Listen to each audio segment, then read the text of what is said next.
You have now joined our special space. What we try to do here is we would like to have this really safe and open space for everyone to share whatever you feel like sharing, have this interactive session rather than just a one-way conversation. We think that we could really harness the group's energy and really hold this space together with you.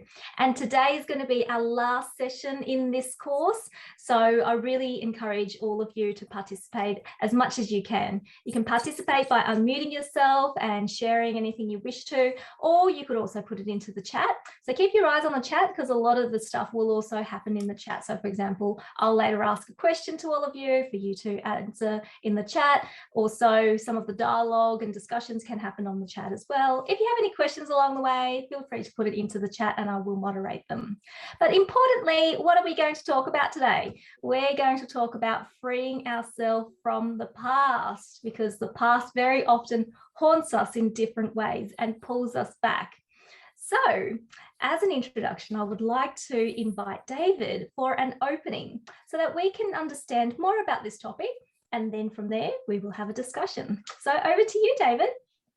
Thank you, Tina. Thank you for that lovely introduction, and welcome everybody. It's great to be here. I always look forward to these evenings together because it's just a wonderful opportunity just to jump into the pool of Dharma, and it's a healing experience itself for me, just sitting in this chair, and also I imagine for us to attend as a group. Just as Tina said, the group connection, the energy is really something.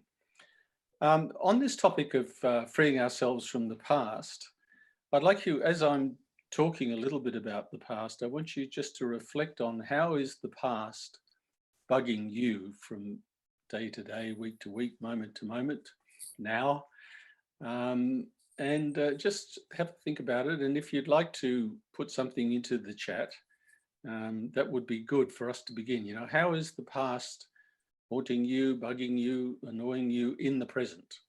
And just a few words that we can begin to explore this more deeply.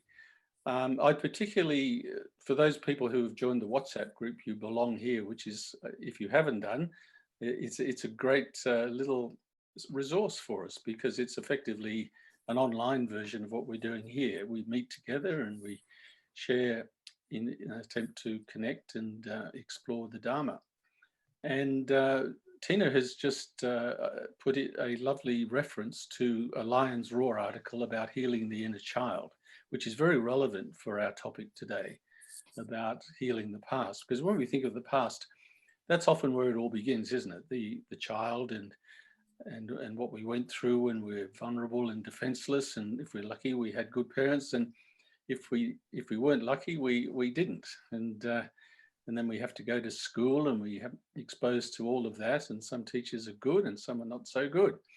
So we have our little share of traumas, certainly from that arena. And this article that Tina would probably like to talk a little bit about later on really introduces us to healing at that level. And of course, then there's the traumatic past that we have, the traumas that, accidental events that befall us, and problems at work, and all sorts of things get thrown into that bag of traumas that comprise the past. So how do we begin to free ourselves from the past? Well, the first thing is to be able to see it and how it interferes with our equanimity, with our peaceful heart from day to day. So that's where I'd like us to begin. What are the events that are haunting us, and what are some of the triggers that seem to be when we re-experience the past? So past events and triggers. So if you'd like to put a few words into the chat, and we'll look at this together, because this is really all about us coming together, and the real healing and the real connection comes from shared experience. So with that, I'd like to hand it back to you all and to Tina, just to have a look at the experience of where we go from here with the chat. Perhaps you can add something to that idea, Tina. Wonderful. Thank you so much, David. And it's really interesting because just as I was joining the session today, I thought, oh, what's the question that I would like to offer to everyone as a discussion point? And the question that I had was, how does the past affect you now? And effectively, that's the same question that David has come up with. So really wonderful to have a co-host like you, David, where we are thinking alike. We're So indeed. So for everyone, I encourage you to just use this time to really reflect on this question. You can reflect in your own way. You could also share it. Would love to hear your thoughts. If you prefer to make this anonymous, you could also send it to me directly so you don't share it with the whole group, and then I can keep that anonymous and moderate the answers as well. If you write something and you want to speak more to it, I can also encourage you when we get to your question or your comment to also pop online as well. So the question for all of us to reflect on is, how does the past affect you now? Right? How does it affect you now? So we've got some answers coming up already, so I'm very grateful. And perhaps, David, we will start with some of these, and then others, they will join in. Remember, you don't have to write a whole essay. You don't have to, unless you want to, tell your whole life story. But importantly, just use this as a way for us to reflect and share together. Okay, so let's start off the discussion with Sophia. Sophia says, a sense of identity. Example, as a hurt child that stays despite the growth. Okay, so David, what do you think about this one? Yes, great way to start, Sophia. And if you would like to pop up and share some context, that's an invitation which is open to you and everyone. When you put something in the chat, it's also an opportunity to share in the moment. So if you'd like to do that, otherwise I'll just give a spiel. What would you like to do, Sophia? I see she's popped up on the screen, so let's give her the floor. Okay, yeah, over to you. I can share a little bit. Thank you, Tina and David. I absolutely love you guys co-hosting together, the energy, and you complement each other. It's just so wonderful. And thank you for creating this space for all of us to share and kind of be here and hold the space for each other. I guess what I meant by that is whatever that we've experienced, without being mindful, we identify with that experience. So if we've been traumatized in the past, we identify with that trauma if we weren't mindful at that time. And as we progress, as we grow older, because we have that subconscious sense of belief or identity, even though we've changed, we might have grown, we might have, become somebody different, we still think with that 5-year-old child who was like really hurt in moments when you get triggered, or just that belief is always there. You just subconsciously believe it, you just don't pay attention to it. So yeah, that's what I meant by that. Wonderful. Well, I think Tina might agree with me that we have a potential teacher here. The way you present that was was really wonderful. Yeah, applause. Yes, so yeah, you're right, and I'd like to highlight what you said about the fact that it's something that happens when we're not mindful, that we sort of hold on to. And that's really the key to looking at all of this in working with the inner child and working with the past is, were we mindful at the time? And the answer usually is no. And when it haunts us today, when it's bothering us now, are we mindful in this moment? And the answer is also usually no.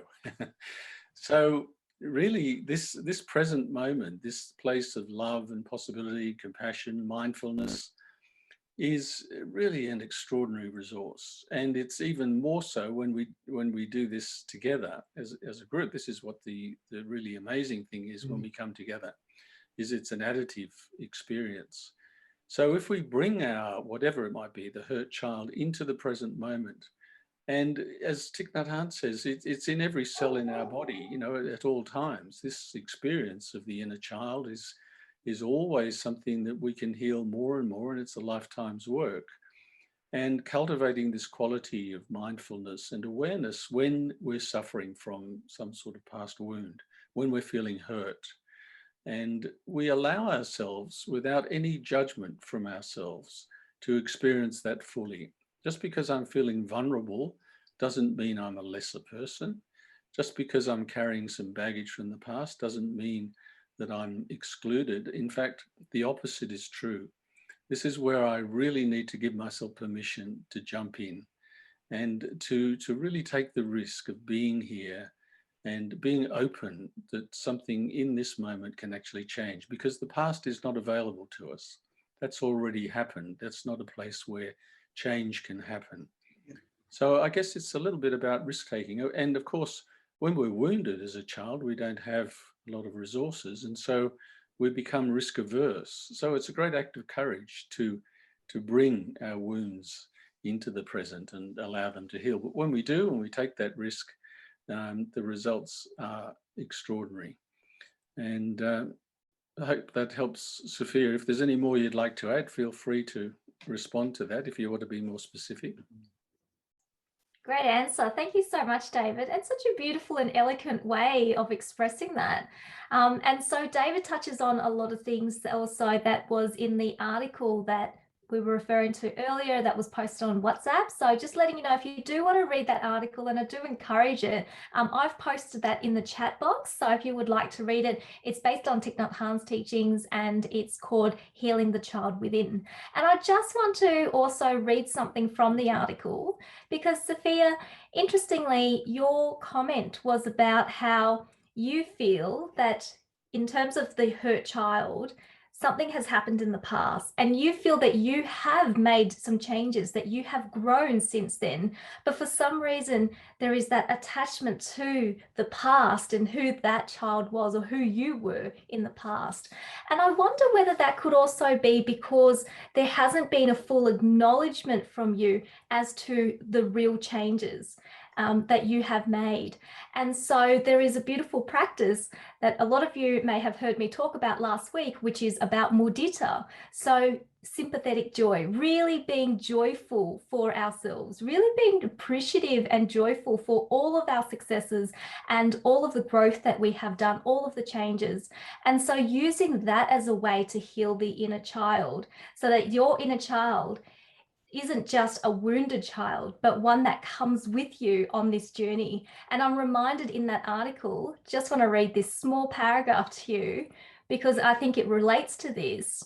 And it talks about when you climb a beautiful mountain, invite your child within to climb with you. When you contemplate the sunset, invite her to enjoy it with you. If you do that for a few weeks or a few months, the wounded child in you will experience healing. So I want to add to that to say, when you grow, when you do things now that are positive, that are wonderful, that are achievements, bring that inner child with you on that journey. So you are traveling this journey of growth together. Don't leave her behind. So I hope that helps you. Okay, so let's move on to the next one. And of course, Sophia, if you have any other comments or questions or anyone else does, just pop that into the chat as well. So the next one is from Elise. Elise, love this question. So hers is about triggers and habitual patterns that no longer serves us. Great one. So David, any advice for this one? Yes, thanks, Elise. A great question. And I know that Tina, you have a particular interest in triggers, so I'm going to not take up too much time and let you talk more about that because that's a really important topic. But the way I see it is the habitual patterns, the triggers, they will keep on recurring until, and they will insist on us doing the work. So they're our friends in disguise. You know, when these things are re-experienced in the present, it's a golden opportunity for us to recognize. As long as we can recognize it without re-experiencing, you know, the negativity, the self-criticism, and to really recognize it from a place of positivity, that this is an opportunity for me to, you know, as in the language of the arrows that we used last time, to recognize the arrow and not add to it by the second arrow of continuing to attack myself, but to see it's not just a trigger, but it's an opening, and I can begin to change patterns. And patterns are very, very powerful, especially if we've fed them over the past. And every time we give attention to this stuff, it tends to get reinforced unless we do it from a place of openness and love and presence and intention to do some healing. And so I'm always happy when I get tripped up or triggered, and as long as I'm aware enough to be able to say, oh, here I go again, you know, and I can have a sense of humor, and not to start to feed the identity of, oh, you know, I'll never get out of this. Because the moment we start saying that to ourselves, we really are setting off another limiting belief of this is not something that can heal.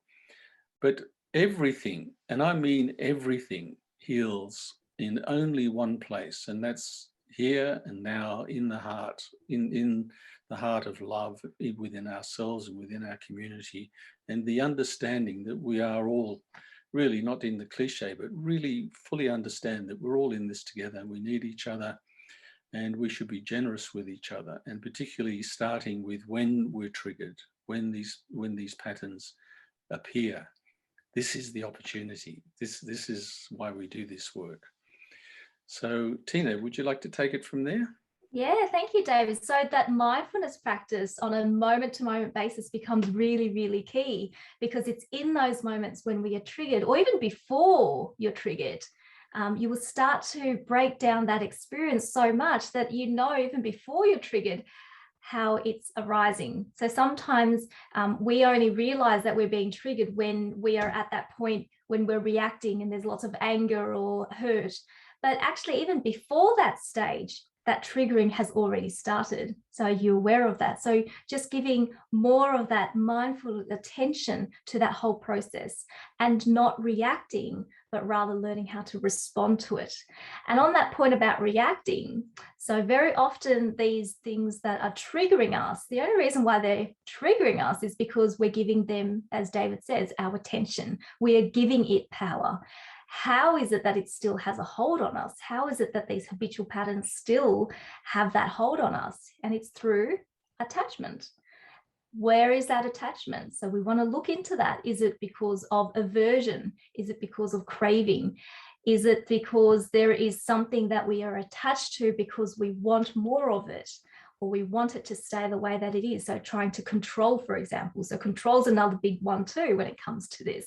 Or is it because of aversion, something that we're pushing away? Are we afraid? Are we stressed? Are we worried? So just looking into that and working with that attachment and noticing how that habitual pattern arises, how is it that it maintains, and how it is that goes away. So for those who are interested in this, I highly recommend that you read more into dependent origination, because this is what it's about as well. So dependent origination, sometimes people think it's very theoretical. I don't. I actually think it's a really amazing theory that really we can experience and see here and now every single moment. And it deepens our practice and it deepens our understanding of our experiences. So at least that's an answer in a nutshell. Triggers and habitual patterns is something that really tells us a lot about ourselves, our practice, our attachments. And I really hope that you can use this as something that deepens your spiritual practice. So I hope that answers your question. If not, feel free to pop more into the chat. So the next one is from Lakshmi. So Lakshmi's comment is nostalgia and grief, attachment to the good old days. Don't we all know it, the good old days? When I was younger, I used to hear people say, oh, the good old days. And now I find myself saying that. So I must be getting old. And I am. So David, any comments for this one? Well, can I invite my dear wife to jump on, because I always love seeing her on the screen, and she has such a lovely way of sharing. So Lakshmi, would you like to share a little more about this, what you've written? Okay, can you hear me? Yes, well, I can't see you. Okay, yeah, I try to. Somehow my video doesn't work, so okay. Let me see. I'll try again. David, she doesn't want you to see her on the screen. That's you okay. See her enough in live. Can you see me? Oh, I don't know what happened. It's okay. Your voice is good enough. The camera doesn't work. Okay. So yeah, for me, the past is more about the laws, like the laws, my hometown, Hong Kong. Well, because Hong Kong, I grew up in Hong Kong and, spent most of my life there. And I had such a happy time there because it was such a carefree, prosperous place.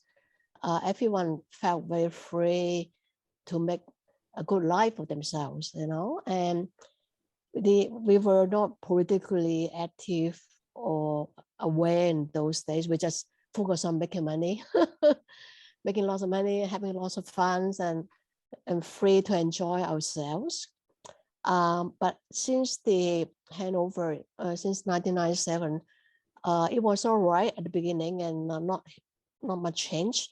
But I think over the years, one change was like the gap between the have and have not become so wide that ordinary people really don't have a decent living style, a lot of young people, they can only afford to rent, I don't know how they call that in English, but just one room, there's a toilet and there's a kitchen, only a small space.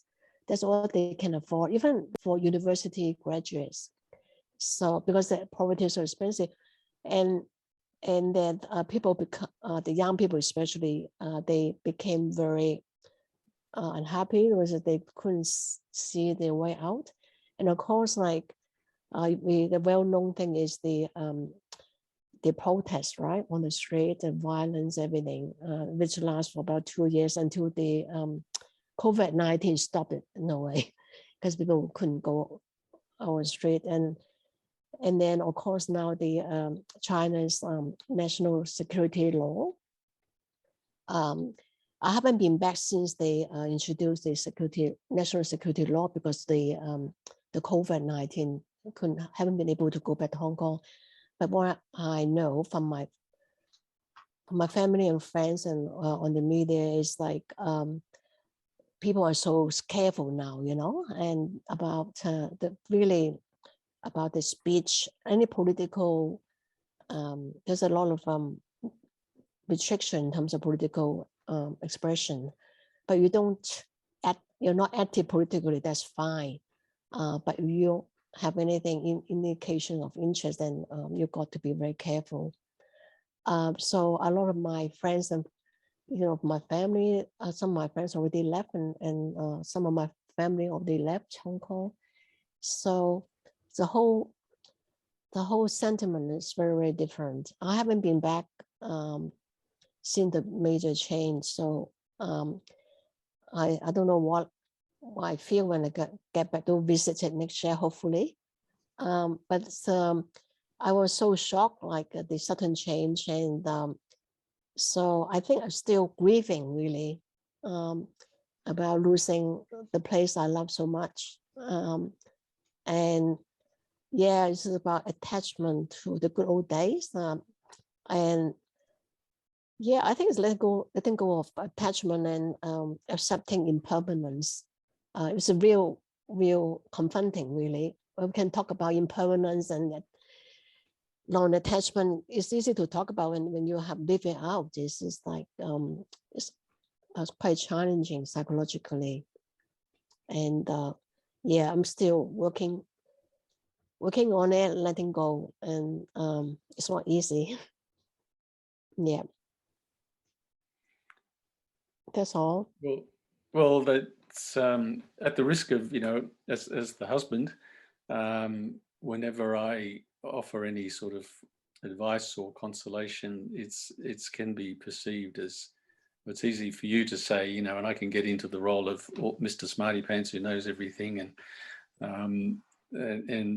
it really, at the heart level, it sort of really breaks my heart to hear just how much Lakshmi is suffering, because I know how much she loves Hong Kong, and I spent a long period of time there, many years there, and I formed a real strong connection and attachment to Hong Kong. So I know in a small degree what she's experiencing, but it's so much deeper for her.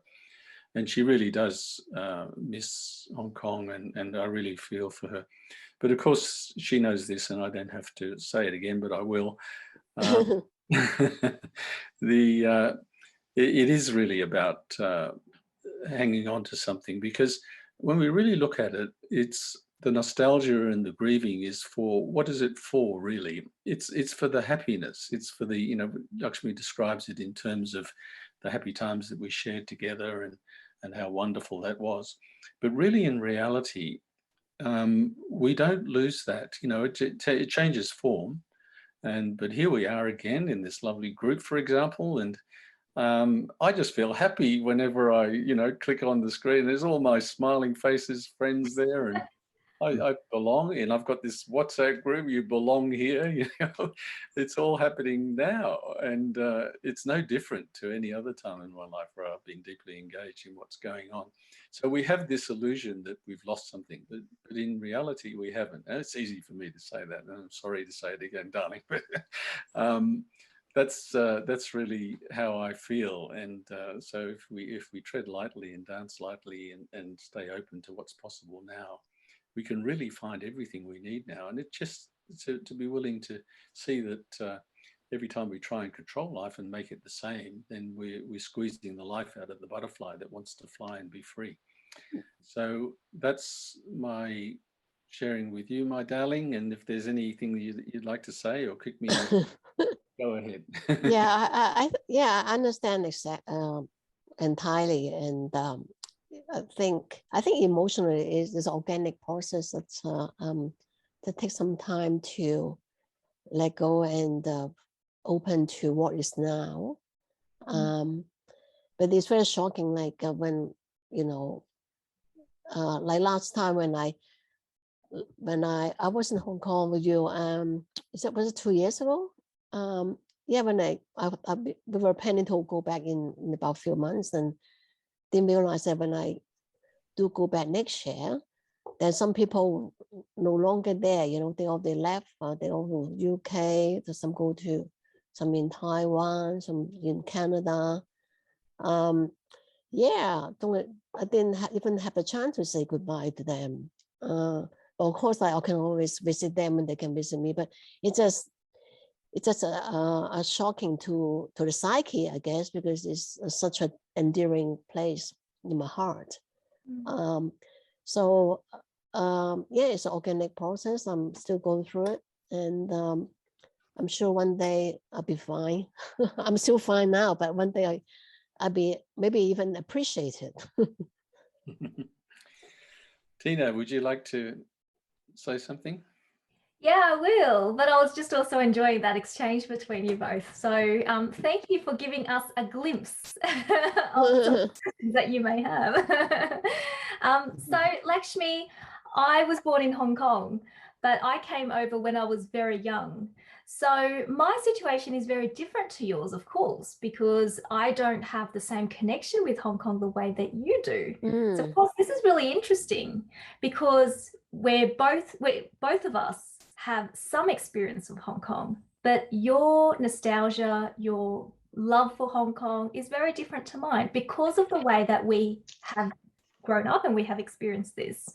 So it's not the object itself that changes our experience, it's the experience itself, right? So it's not Hong Kong in and of itself, it's our attachment to it. It's what we have as expectations of it, what we want from it is very different.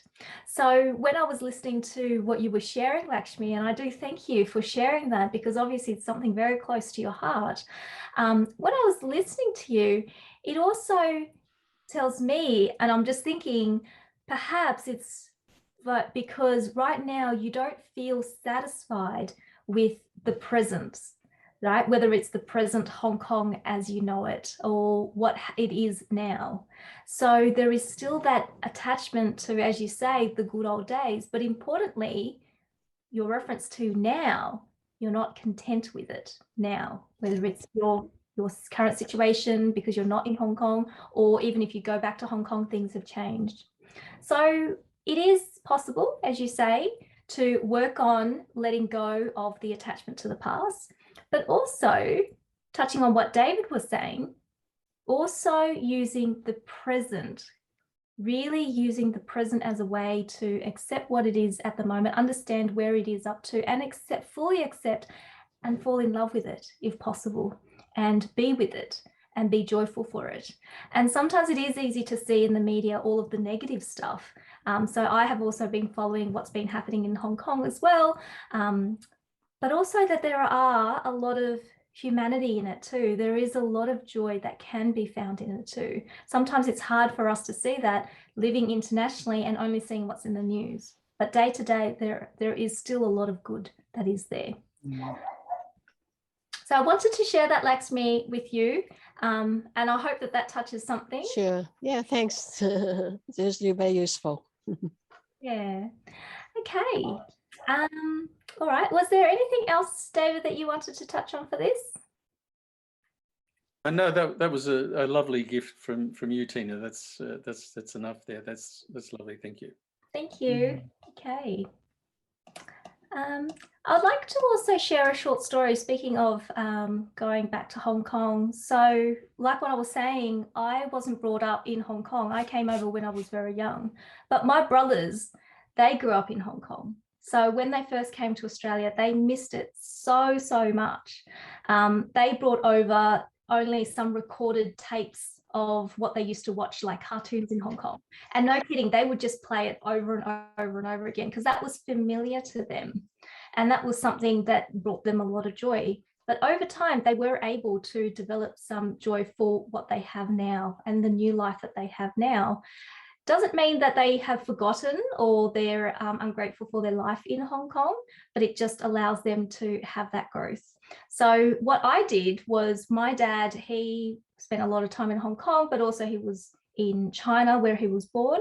So I went on a journey with him about, I don't know, 8 years ago. I went with him to China, to Hong Kong, and documented his story, documented his life. And that was a real healing process for him and for me as well. It was a real bonding process. We bonded in a different level compared to what it was. Like, he used to tell us a lot of stories about what happened when he was a child and growing up and the family that was there. But it was different taking that journey together and seeing what it is now, and meeting all of the people who were important to him, all of the places that were important to him, and recording that as a story for him.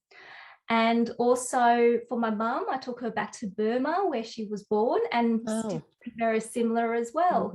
So I wonder, Lakshmi, maybe if the borders reopen, maybe it would be useful to take that journey to Hong Kong now as a way to document the life that you had there as a healing process. So nothing has really been lost. So you don't have to worry that you have to bring this up because you're afraid that the memory may go or that people may go, and using this as a way to document the story of what it was before, but also opening up to documenting what it is now and the joy that can come from that experience. Yeah, sounds a good idea. And my dad loves that video that I've made. He's playing it over with like family and friends. Okay. Thank you. You're welcome. Okay, let's move on. So the next one is from Gabriel. So Gabriel says, a sense of loss after no longer having the same relationships as I did in the past. Sometimes I find it hard to remind myself that I would not now be sad about these times if I was never happy in them, and that I should still be I should simply be grateful for that past joy. Wonderful. So I was wondering when we're going to get to the relationship question. So thank you, Gabriel. Okay, David, over to you. Hi, Gabriel. Yes, it's very poignant, isn't it? Very sad to remember past relationships that we love so deeply in the present moment. And if we're feeling a little bit low in the present, it's even heightened. But I think the idea of we should be grateful is a little tough, because that implies that we're not accepting the feeling that we're actually experiencing in the moment, which is a sense of loss. And the moment we're totally accepting of that, it's a totally understandable reaction. And if we can be totally loving and accepting of that feeling, then it automatically begins to transform into an openness and a loving presence and a connectedness to ourselves and whatever's going on around us in the present. And it's a little bit like what I said earlier, that the only opportunity we have for creating relationships is here in present time, in our present life. And we have to ask ourselves, is there any way that we're in lingering and sort of staying attached to the past, that we may be pushing away opportunities for opening in the present? Just a quick personal story. I love my golf, and you'll always hear me talking about my golf. But there's some people who play with the same partners, or every single time they play, it's the same group of 2 or 4, whatever. But I like to play with everyone, and I'll roll up and who is it today who's going to, be my friend for this round? And this last couple of weeks, I've been playing with a French guy who's just absolute joy. He brings his little pastries that he cooks, and we have it at halfway round, and he's sort of reminded me about all the French culture that I learned about at school, and it's just a door that I would never have opened unless I met this guy. And so you never know who's going to be knocking on your door. So you can choose to live in that sort of friendliness, and it's hard to be sad when that's happening all the time, and it really is possible. So I hope that helps, Gabrielle. And if you'd like to say more or say have something in the chat, then feel free. Thanks, David. Wonderful answer. So Gabrielle, if you feel like coming onto the chat, you can as well, or onto the video if there is something more specific. So if I've missed the mark, feel free to correct me.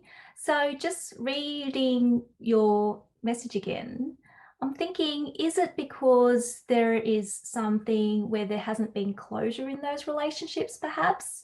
So something that is still outstanding, and something that hopefully with some healing and some closure may assist you.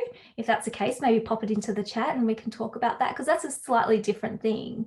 And if it is about, well, you really just miss those people and those people aren't here for whatever reason, obviously if you can reach out to them, but if they're not available for you to reach out, or it's not appropriate for you to reach out to them, or maybe the relationship has just changed, right? Like you still talk to them, but you're just not as close as you used to. These things do happen because people change, people move on, relationships change, the way that we interact with ourselves change, let alone with other people. So again, in terms of closure and healing, maybe you can try this exercise, which is to write a letter. Right? Write a letter to each of those people that you miss them. Write what you would like to tell them if you could, if you had that opportunity, and see how that may help you bring closure to your life, how that may bring some healing to you as well. Whether you want to send those letters, it's up to you, but at least it allows you to use that process to process your thoughts and emotions and the past as well. So again, if I've missed the mark, feel free to pop that into the chat. But that's something that came up for me when I was reading your message. But thank you for sharing. And I think you are right to say that the only reason why you're sad about it is because obviously they were important relationships to you and you got some benefit from those relationships. So of that, you should be joyful, because if we didn't get any benefit from those relationships, we probably would have forgotten about that by now. I mean, think about how many people you've met in your life. Not just talking about people who are close to you, but how many people you meet in a day that you just walk by and you wouldn't even think twice about. So clearly these people have made an impact in your life, and that, you're right, you can be joyful for. Okay, now the next one is from Zen to ask me to elaborate on dependent origination and how it relates to triggers. Why I sped past that previously was A, because Elise has heard me say that to her before, and secondly, because of time. So if we have time, I may come back to this. If not, maybe we will look at triggers in another course. Okay, coming to Kerry's question or comment. Abandonment, wound shaming, self-sabotage, inner critique, attract negative blaming, bad others, trust, wound, feels like not wired right, don't trust myself or certain others, can feel insecure, imposter syndrome, lacking confidence. Okay, thank you for sharing, Kerry. There's a lot there, so, but they are all related as well. So you're welcome to come on the screen if you would like to share a bit more. Otherwise, I'll hand it to David first. Yes, I think, Kerry, thank you for being so open and vulnerable in sharing all of that. And really, if we look at all those, they seem to be all separate categories that you've itemized there, but they all really fall into the one category, and that is this: the abandonment is the key, and the abandonment is something that may have happened in the past, but of course, my big theme is that we really need to become aware of the way in which we're abandoning ourselves in the present. And by that, I mean, abandonment refers to the feeling of rejection, being pushed away. And are we continuing that process by pushing away, you mentioned the inner critique and that tendency to judge aspects of ourselves in the present moment is what continues the problem. So, and all these things that you itemize, the shaming, the guilt, these are all symptoms of the sort of distance, and the degree of this shame and guilt and so forth is the degree of distance we are from the love that we already are, that our true nature actually is love, or compassion, or Buddha nature, whatever you want to call it. Buddha nature can sound a little bit sort of theoretical sometimes, a little bit philosophical, but it's actually the openness of the present and the heart, and that's really who we are, and it's always available, you see. So whenever these things recur, and we can say, yes, I recognize that I feel shame, and to really be totally open to that experience as it comes up. And in recognizing it, that at the same time, it's a little bit like the inner child work, but it's not actually so much going back to being a child. It's in the present, and here I am now, and I've still got this experience, but I can choose to meet it with total acceptance, which is a loving gesture. It's okay for me to feel this way. I can allow myself to cry. I can allow myself to long for something, but at the same time, I don't have to allow it to blind me from the smorgasbord of abundance that's around me, actually everywhere, because that's the problem, that these can filter out all the possibilities for really belonging, so that abandonment is not something that we have to carry with us like a parachute that's deflated and dragging us back from behind. We can actually cut those cords by recognizing who we really are, which is, as I say, love on legs.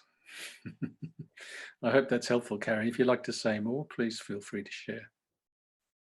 Thanks, David. And I see that Carrie has turned her video on. So Carrie, if you feel like it, you don't have to, but if you feel like unmuting yourself and sharing, you're welcome to. Thank you. And sorry to the late entry. It's coming straight from work, and I'll just grab something to eat before I... Okay. Yeah. Yeah, but no, and I also like to think I have noticed some change, and if you're talking about the inner child, in the last couple of weeks or since starting this first session, really aware of, and it's not just one inner child, there's like 4 of them. It's the division, and they are like in contact, and I would see that each one of them has their own kind of wound or their own arrow, so to speak.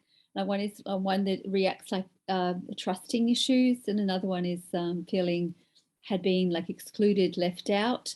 Another one, but they also relate to with, I kind of call it like divine child. There's a nature child, but it's given me permission to actually, yes, take them aside and have an individual conversation, and it is about that unmet need, and it seems to be coming strongly back to the need to play, to make it more light-hearted. Because a lot of the triggers are in situations where it starts to feel very stressful, pressured, and kind of KPI'd. There's this performance indicator, like sensing, and that would sort of, it's not always there, but when it comes unraveled, it's like quickly a slippery slope, and it really slides down the slippery dip quickly. But when got more time to think and sit and work with the part, there's a better outcome. Yeah. Yes, thanks, Kerry. I think, yeah, I noticed you mentioned actually last time about this KPI and the performance. I just want to help you sort of unhook from that a little bit because, Yes. yeah, I know exactly what you mean. I know, I've worked with the business community in Hong Kong, and it's all about performance, which is not about the past, it's about the future. But equally, just as much as we're talking about the past, we could say another course might be about freeing yourself from the future, and performance. It seems to hit the triggers that like, I'm not enough, or I'm not keeping pace. I'm not. Yeah, that's right. You should be doing better, and if you are doing better, we get better results. So it's all outcome oriented. It's all future oriented. You see, and of course, businesses like to think about that. They want to grow and be forever getting bigger and bigger, and sometimes they do, and sometimes they go kaput. But we play the game, but we don't have to take it as seriously as so many people do. We can see that, okay, this is what the language is here, but we don't have to really secretly in our heart really give permission for us to become an identity focused around just performing and pushing ourselves to be better and better, because that's a vicious cycle. That's all that leads to is suffering. When we start performing, we're trying to be something sometimes other than what we really are. We don't have to perform. We just have to be honest and truthful and open and do what we feel called to do. And that's better than performing. It's actually contributing the most that we have to offer by actually being totally present. So all more creative in that. Performing. Yeah. Sorry, Carrie, I missed that. It allows you to be more creative.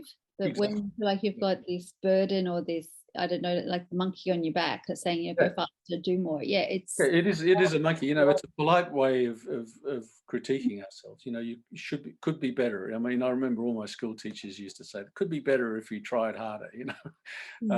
And we could keep saying that forever. But you know what? There comes a time where we're doing pretty well. But that doesn't mean that we become blasé, and we're not. When we show up, our creativity flows, and it's always adding to things in the most wonderful way.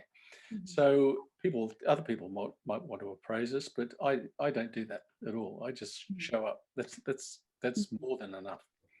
So take that monkey off your back. You don't have to play that game. Yeah, thank you. Right. Speaking of monkey, is the monkey external or is it internal? Like, are you receiving criticism externally and or internally? Both. I would say sometimes there's the war within. There's like a split that those parts aren't in agreement. It's not well oiled. But often, like the trigger usually comes externally from somebody that's and it would seem to. I've noticed. I seem to have an attraction to like elderly women friends, but unfortunately, it seems a bit like the nag of my mother. But it's like I was trained or conditioned to accept that is normal and that's right and that's how you do it. So you kind of like just go along, and then you get to a point where it's like, no, I'm over the monkey. I don't want it anymore, and you stop it. That's when the conflict can be with other. But it seems I will have a propensity to be alongside or put up and shut up with people that are like they do the bad othering, but then it gets to a point where you get to a threshold and it's like, no, I can't be in agreement with that anymore. Yeah, thanks for sharing and thanks for clarifying. So this is a question for you, Kerry, but also for everyone else as well. So if someone criticizes you, how many times do you repeat that in your head afterwards? I think it's probably been there for a long time. It's just like an echo chamber. Yeah, isn't it? Is that right for everyone else? If you feel that way, maybe give me a thumbs up so I know. Yep. Yeah, okay, you can give me a thumbs up on reactions. Yeah. Now the other question is, if someone gives you a compliment, how many times does that compliment reverberate in your mind? If at all? That's where a problem is. I feel in terms of like the celebration and joy, something I do purposely have to work at, because it's really difficult for me to receive the compliment. Yes. The dominant one is the criticism. Yeah. Yes. Ought to go to the dark or the uglier side rather than the more beautiful. Yeah. Exactly. So, Kerry, in my experience doing these sessions, and I ask these questions a lot to people, and most of the time people say this, and if I'm right with this, give me a thumbs up as well for all those who are here. Do you find that you're more likely to attach to people's criticisms of yourself and see that as real and something that you tell yourself over and over again? Whereas if people give you a compliment, you're less likely to accept that, and you really have to make an effort to believe it and accept it. What do you think about that? Yeah, I'm getting a lot of thumbs up. Isn't that interesting? We are so imbalanced, right? We are so imbalanced. And if I said to you that you are an amazing person, what's your first thought when I say that to you? To me? Yeah, and anyone else, right? This is an exercise for the group. Feel free to unmute yourself. If I said to you, you're an amazing person. Well, mine goes straight back to those KPIs. Well, what have I done that's worthy enough? You know, what good enough that's, beyond the, above and beyond the expectation, I suppose. Then I think, okay, well, then that's praiseworthy. So you have to get evidence to prove to yourself that you are praiseworthy. I guess that's what it is. Because I was the eldest child too, and I was always expected to be the one to look after the others and make it all happen, Great. Well, let's explore that a bit more. So I see Lakshmi and Geraldine have unmuted themselves. If they wanted to say anything, feel free. Well, if you say, sorry, Geraldine, go ahead, sorry. Oh, I'm just going to say it's an answer to Tina's question about if someone praises you, what do you think? Or if someone said you were amazing, what would you think? Yeah. So you're exaggerating, or you feel you have to say that. Absolutely. I get that a lot. Some people say, oh, but Tina, you're just nice. That's why you're saying that.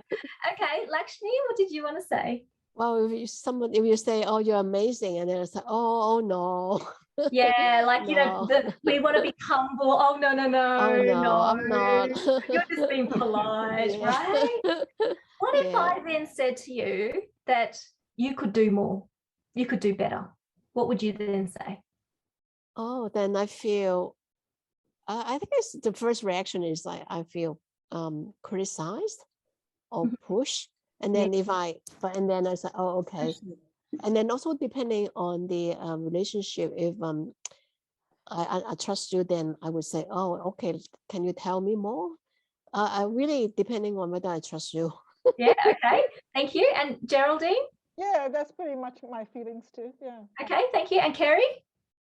Yeah, the trust, I think the relationship is really key, because there are some, like in this group, I feel safe to be able to have a voice and say that this is sometimes a cycle or a spiral that happens. In other circles, when you don't have that, I don't know, connection or that sense of safety or safe of being able to just to put it out on the table and say, okay, this is what I'm experiencing. And it's probably when the personality is very strong and they're very absolute, they're very like certain, and it just feels to me it feels like a weight of a label. When you're pinned, as they have assumed or think that what they've witnessed with you is that you are this, and they're so absolute about it, that brings less the abandonment too, because it's like I want to get out of that because it just feels too heavy. It just feels interesting. Thank you. Sophia? I was hoping to raise something as I'm listening. I was having a conversation with Lise earlier this year, I think, and we were talking about triggers and our beliefs. She's smiling. But what we ended up realizing is no one can say anything bad about you if you don't believe it yourself. So our reflection was, if we have a negative belief about ourselves and someone says something around that area, then we just jump and we just blow up, because we're like, oh my god, yeah, that is so true, because we believe ourselves. But if someone tells me something I completely don't believe in, so I luckily don't have body image issues, so someone says I'm fat, to somebody else it will be like, oh god, I am fat. To me, I'll be like, yeah, I don't care what you're saying about whether I'm fat or not. So so it's a good point. Yeah. So usually if the criticism has a little bit of truth, that's the ones that stick, because you're like, oh, okay, there is some truth here. And how long will that stay in your mind for? Okay. Yeah. Think about how long will a criticism stay in your mind for compared to how long will a compliment stay in your mind for? And we've already heard from some that if you're complimented, automatically it's like, oh, no, no, no, no, no, no. Okay. Why is there that difference in our responses to praise and blame?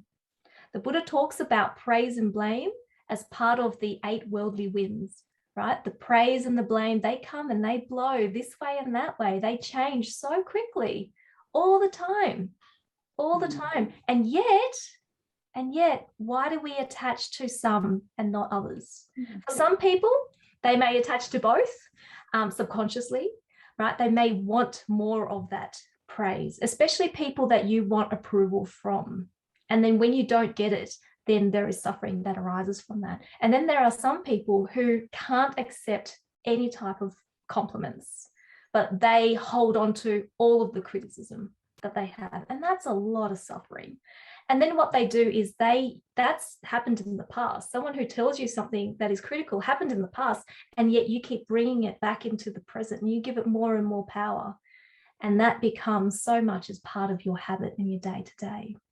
So what this exercise, I hope, allows you to do is to just notice that, just to notice, hey, how is it that I'm so unbalanced? Why is it that I hold on to the negative and I can't accept the positive, or it takes me so much effort to accept the positive? So when someone compliments you next time, how can you respond? Now, Zen, who's heard me do this exercise before, he's got a great way to explain it. So maybe Zen, if you could just pop on and maybe you can share. If someone tells you that you're amazing, how would you respond? I would say thank you. But I always ask, how am I amazing? Because I've mentioned in the chat, it's when somebody calls you amazing, good, great, it's just another label or a judgment, just like blame and critique, but it's the other side of it. And so when I ask, how am I amazing? It's more focused on behavior and how I can repeat that behavior to enrich other people's lives. And so, and I think it's quite interesting how you said that we need to balance out the value judgments that we have on praise, just like we have on blame. But is there a place where it's possible to have no judgment and no weight on either of them? I wonder. Back to you. Yeah, definitely. Thank you. So that's why the practice of equanimity in the face of the 8 worldly winds, praise and blame, gain and loss, all that is so important. So we can go beyond judgments. We can go beyond all of this. So yeah, thank you for reminding us about that, Zen. And so a little bit of insight with Zen and I. So there are times when I'm like, oh, you're such a good husband. You're such an amazing person. And then he would say, how am I amazing? How am I a good husband? And you know what I say in response? I'm like, now you're fishing for compliments. No. But it's a way to also for us to remember when we give compliments to people, we also have to be aware how we are complimenting them. Just like if we need to give constructive feedback for them, how it is that we are offering those feedbacks. So this is something that you can read more about in nonviolent communication. So instead of having these labels, what you could do is you could express how it is that they have helped you, particularly how they have met your need. Right. So Zen's an amazing husband because he cooks for me and he feeds me. I'm very grateful that he made me dinner tonight. Right. So then he goes, OK, he's more likely to accept that as opposed to just oh, you're amazing. OK. So if I said to you that you're amazing, you're like, OK. Yeah. And as Kerry said, well, what did I do? Have I met my KPI? What is it? Right. So it's that same thing. But if I said to each and every one of you, all of you are amazing, to take your time on a Thursday night to come here together, have this sharing, be vulnerable. That's amazing. Now, what do you say about that? Yes. Yes. Okay. Yes. So hence the difference. Same with when we have that criticism. And this is quite important, especially when we take someone's criticism and we replay it in our head over and over and over again.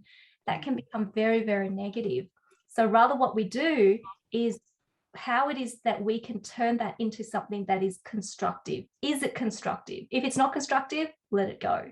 If it is constructive, use which parts of it that can be constructive, but you can reframe it in your head.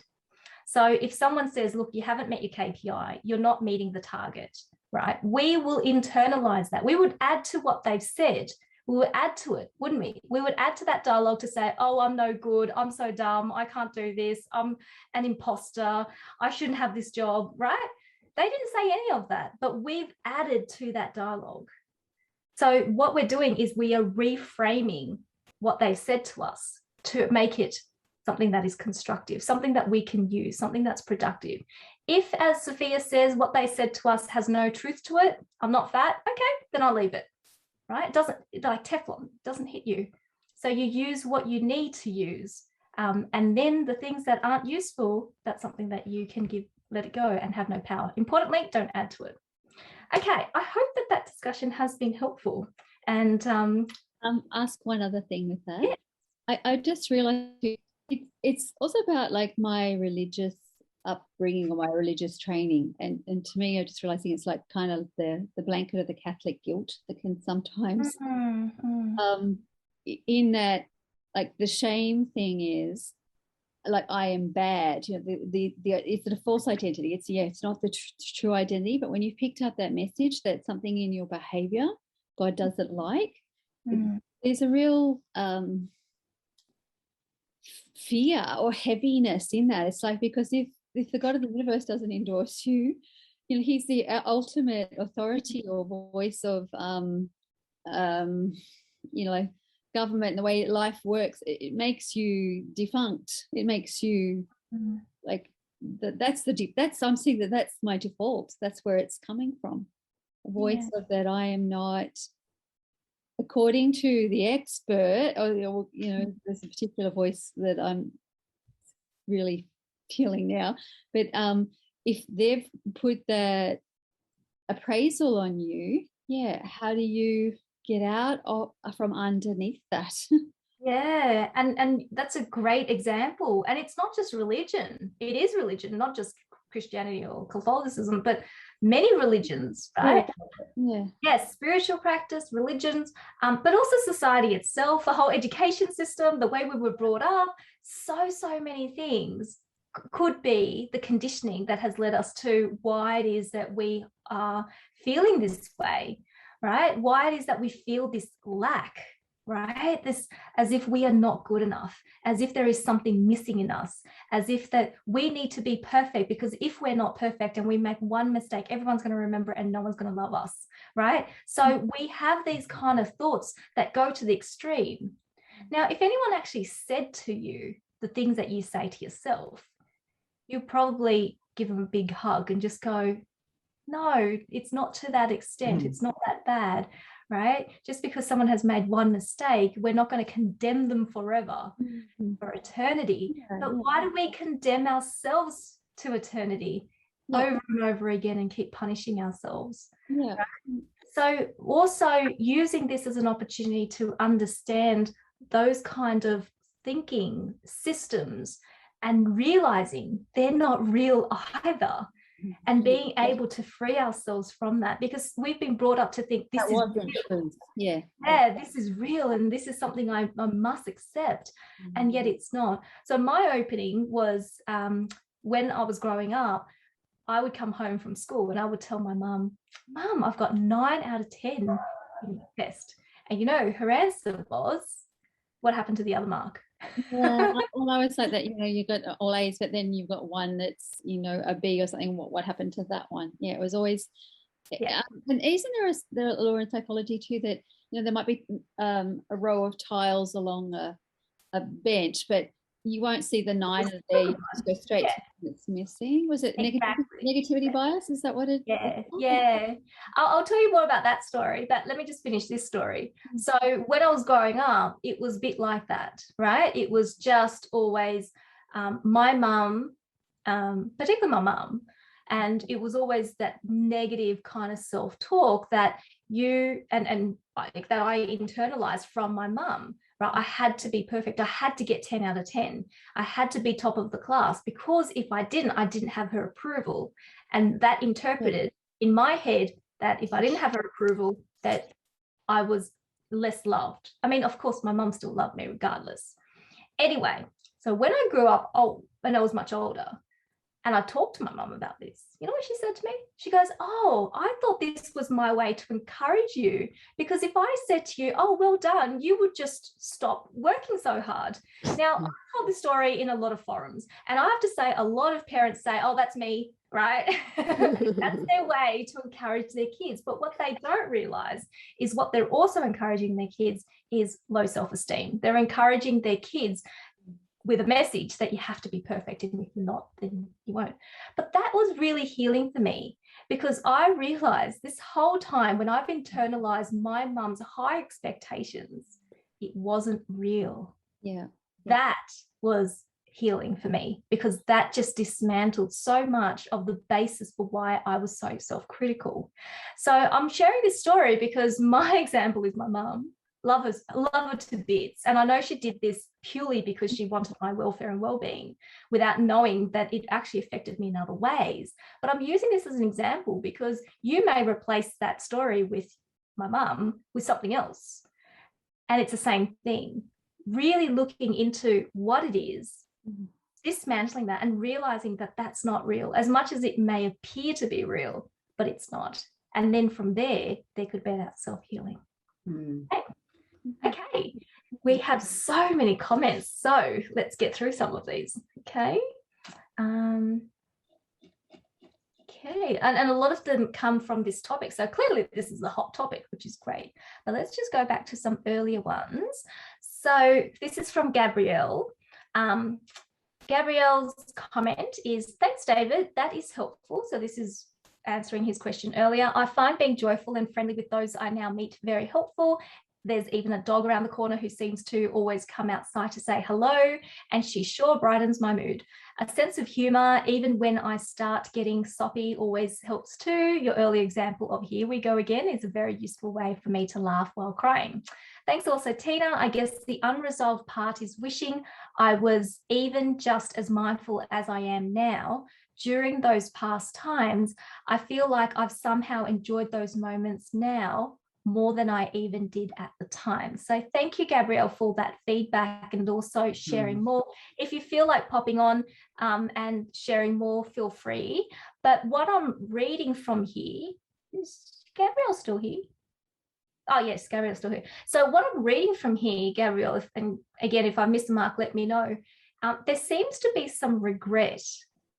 And David, regret is something, surprisingly, only at this time of the talk has it come up. I would have thought regret would come up much sooner.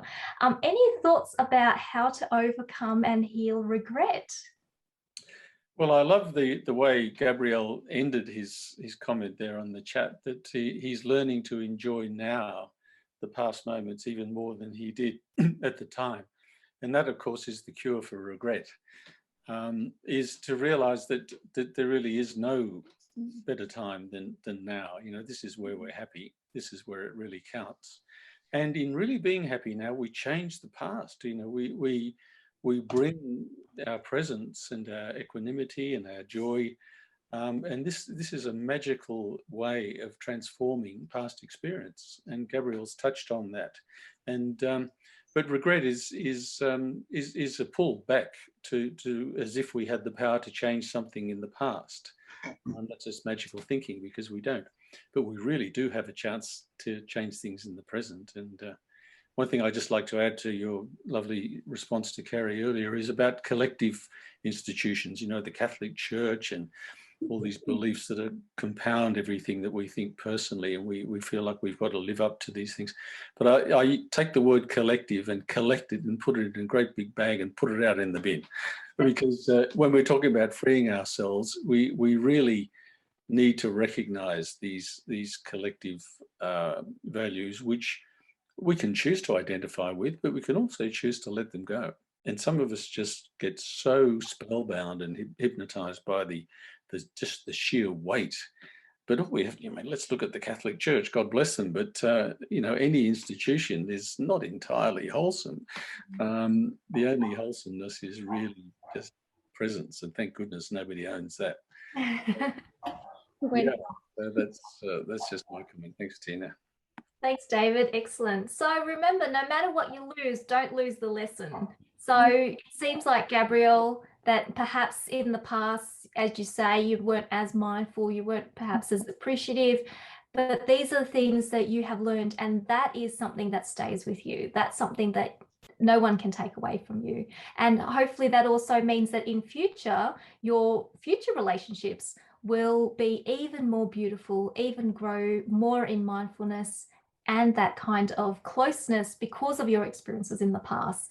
So acknowledging maybe in the past, even if there has been some, it wasn't perhaps like maybe if you've made mistakes or anything like that, forgiving yourself for it, forgiving what has happened, learning from that lesson, and then using this as an opportunity for you to really develop and deepen your future relationships. And you're lucky in a way to learn this now, because some people live their whole life and only on the deathbed realize this. So it's great that you have this opportunity now for all of your future relationships to apply these lessons to it.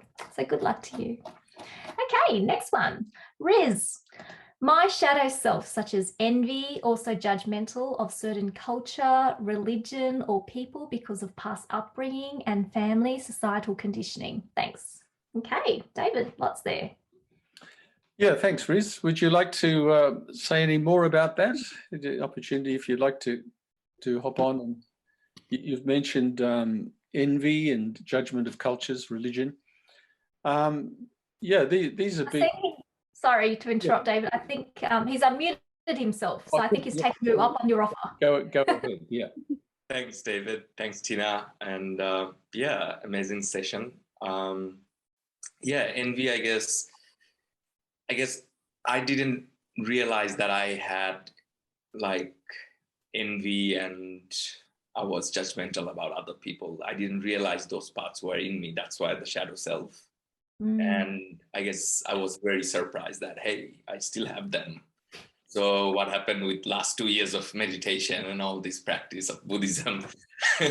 So yeah, like one of my friends just said he got a really good job, and instead of being happy, like it just hit me, and I was like, what is that? And then like I reflected, oh, that was envy. And I was thinking that, yeah, I thought I didn't have that in me, but clearly that is present within me.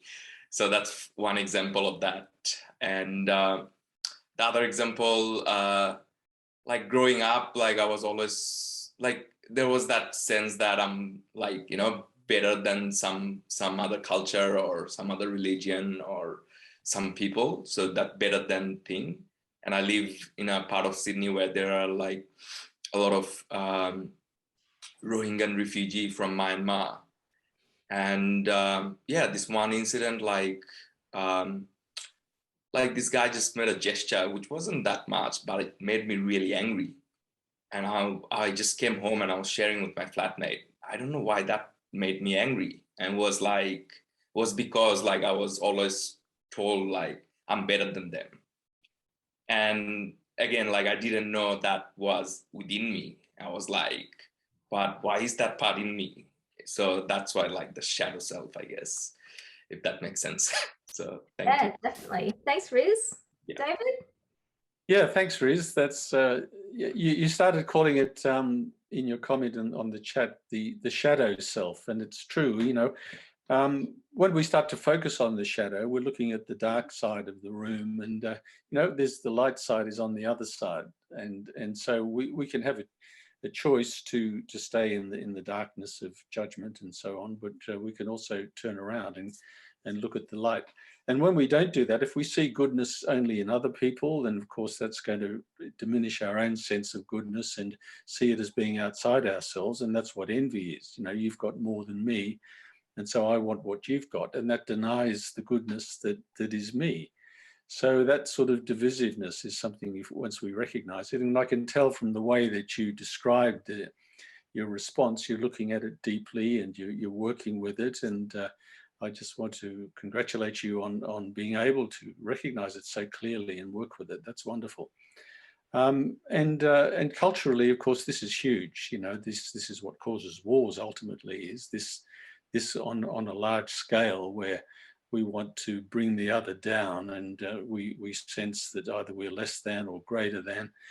But what is the great equalizer? Well, you know, love knows no opposite. That's ultimately what we're made of, I believe, and that's who we are.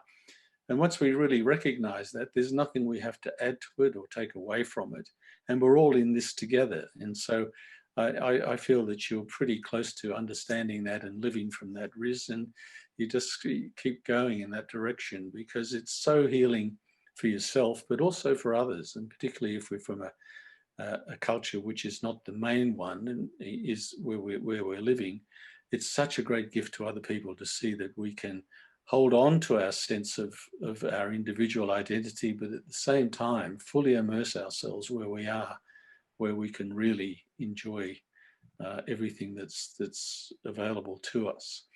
And envy and judgment just dissolves in that understanding. So I hope that's helpful to you. Good. Thanks, David. Wonderful answers.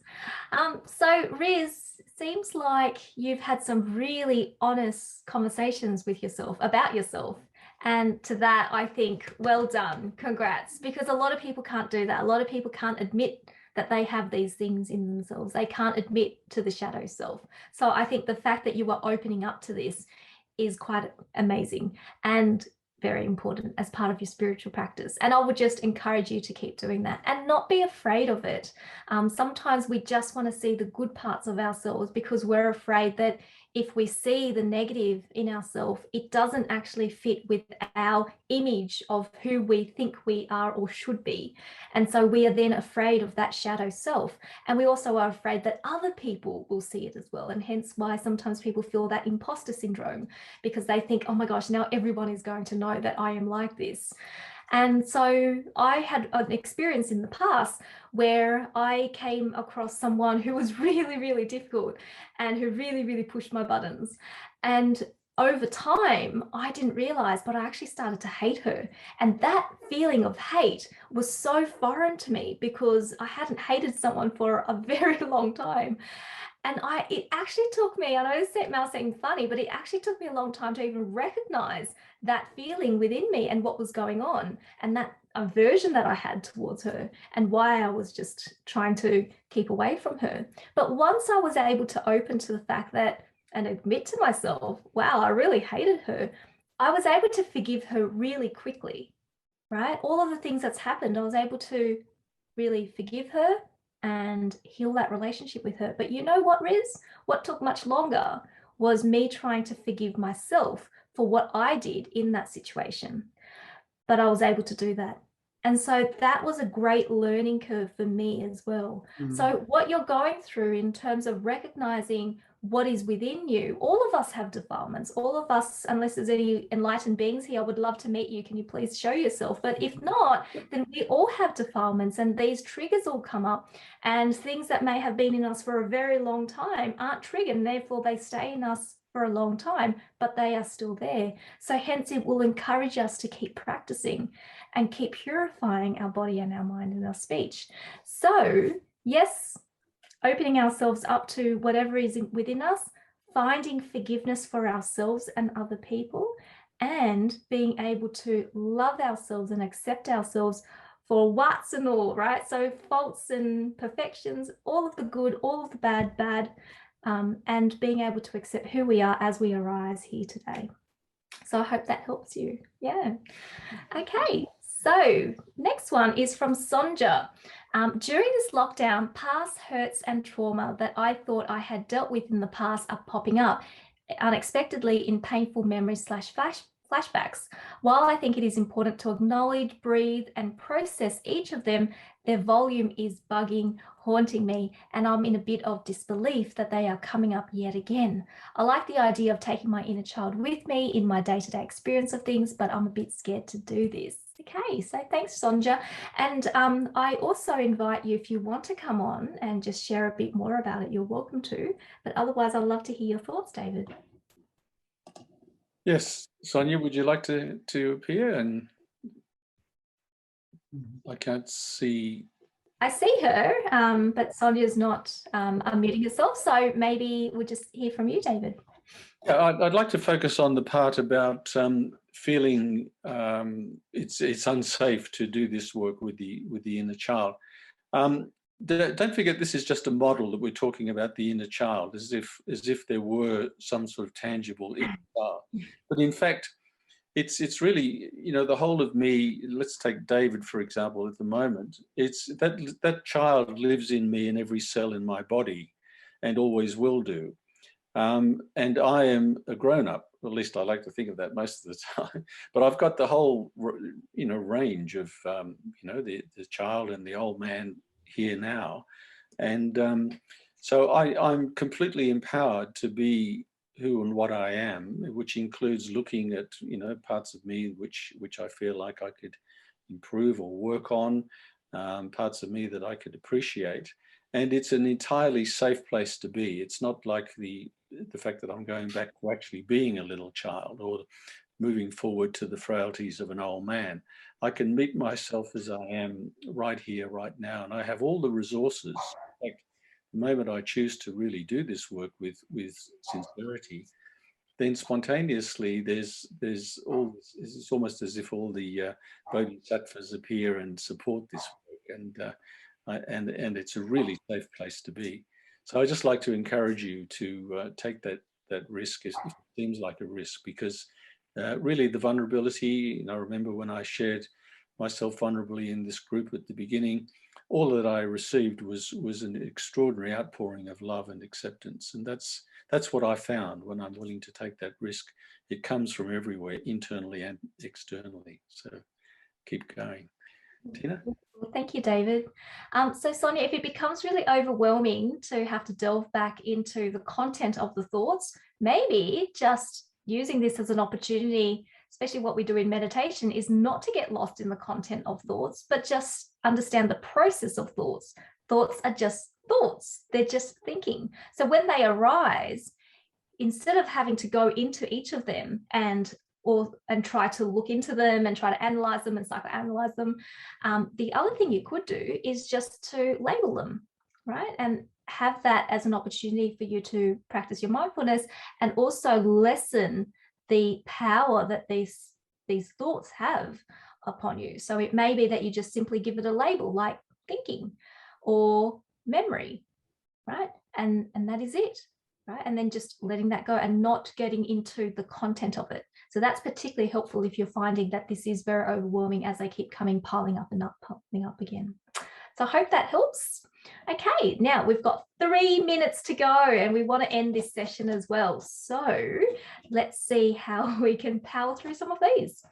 Okay, so Gabrielle, compliments and criticisms make me feel something straight away, either good or bad. I have to remind myself that I am who I am really because of my experiences and am not to be praised or blamed for where I'm at. This helps me avoid judging other people, especially harshly. Yeah, so I think it is important for us to be able to have that equanimity towards praise and blame, but also not being judgmental towards other people and ourselves as well. David, anything you wanted to add to that? Sorry, Tina, I was just reading another comment on the chat, which I wasn't focusing so much on. That's okay, no problem. And Daisy has asked, how do you deal with an elderly parent who used to abuse you when you were a child? Maybe that was the question you were reading, yeah, David. That's what I was looking at. Yeah. Good to hear from you, Daisy.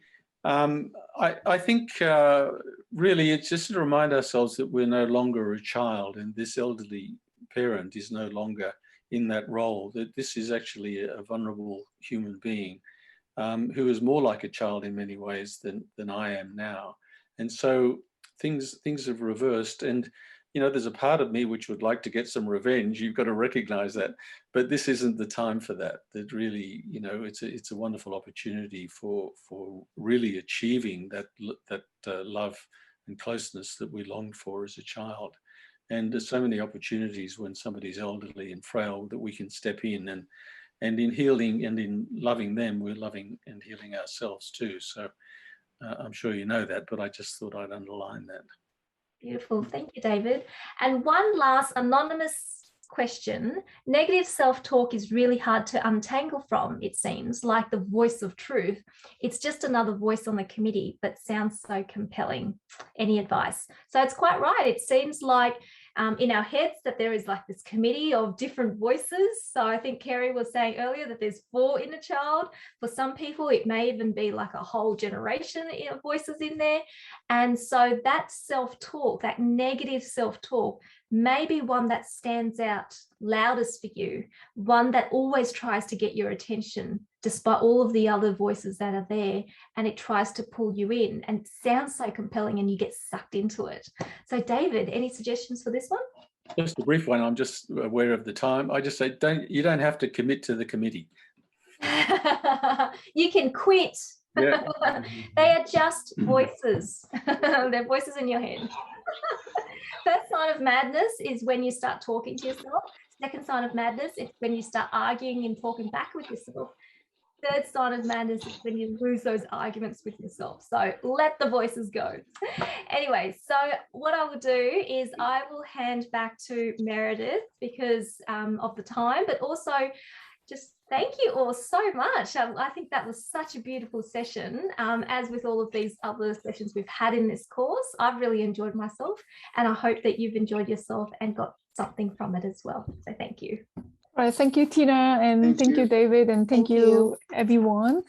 Before we go, this is our second session, having this type of dialogue format.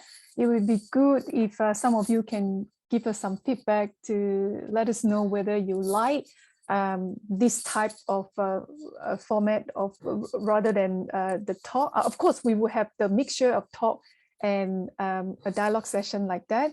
If you really like this type of dialogue session, just let us know. So if it is very helpful for you, just let us know so that we can have more of this. And also, if you want to let us know what type, which area, what type of topic you'll be interested in, and just let us know as well so that we can, include that in our next series.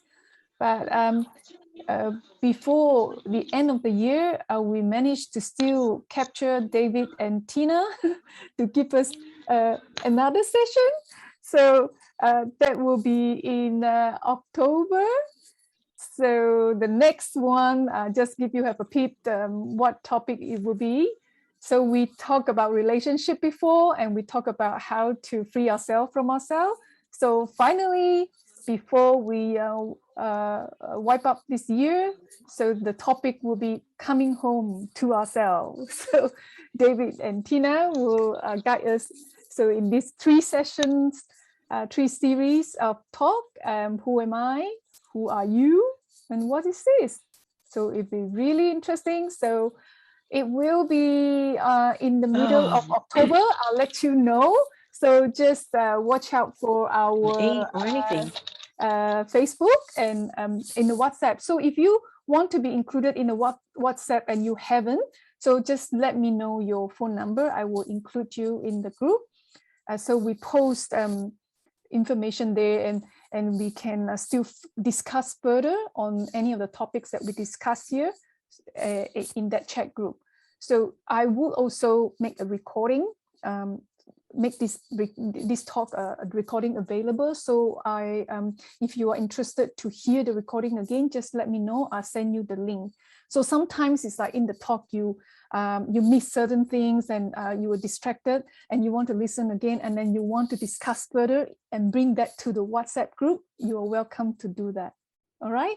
So with that, we thank you very much, and good night, everyone. Thank you for participating again. You are all amazing. Thank you. Yeah, and just continue your discussions on the WhatsApp group then. Great, fantastic. Okay. Have a good night, Good night, everyone. Good night. Bye. Good night, everybody.